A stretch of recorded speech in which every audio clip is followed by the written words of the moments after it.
Travis, one of the biggest things you're not known for is obviously your double backflip. Can you tell me what was going through your head as you went off the ramp?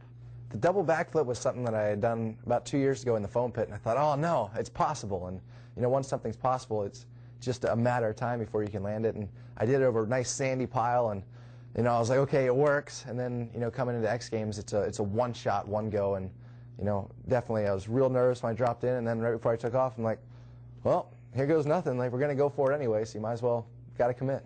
So take me through the preparation for that. You know that you want to try going for it. How do you start preparing for it?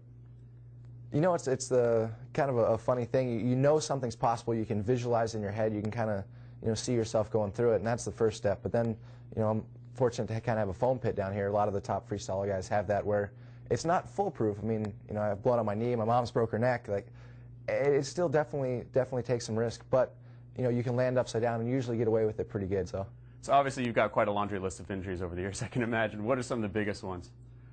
I've blown out my knees countless times. I've had 9 knee surgeries on my left knee, 8 knee surgeries on my right knee. I've broken ankles, tib fibs, compound fracture where bones sticking out of the skin, compounded my wrist. Definitely concussions are probably the biggest one, because even though it's not a lot of downtime, it's just I've seen a lot of my friends that have had land on their head, and sometimes you come out okay, and sometimes you're a little slower, and that's not a good thing to do. But all in all, I think having a passion and like motocross, or whether it be any of the sports that you have, it's definitely worth the risk. And you're doing a lot of rally driving these days. Tell me about the transition from motocross into rally.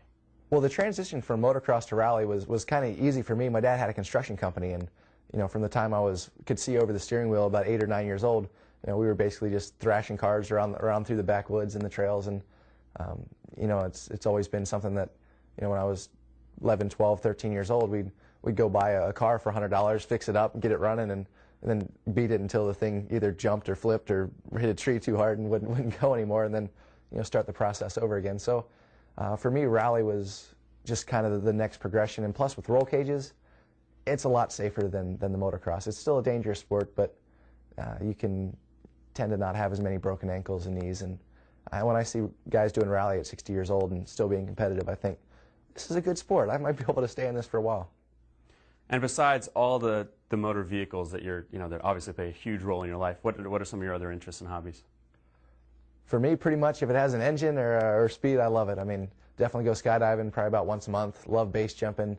We actually took I wouldn't recommend this, but we took a motorcycle and backflipped it into the Grand Canyon with a parachute and off a ramp. And just definitely, I enjoy the more fun, riskier kind of ways to enjoy myself. And but definitely everything comes. It's all calculated. It's all been practiced out. It's all risk to reward. And so far I've been lucky. And of course I've had a few injuries, but that's bound to make a couple mistakes along the way.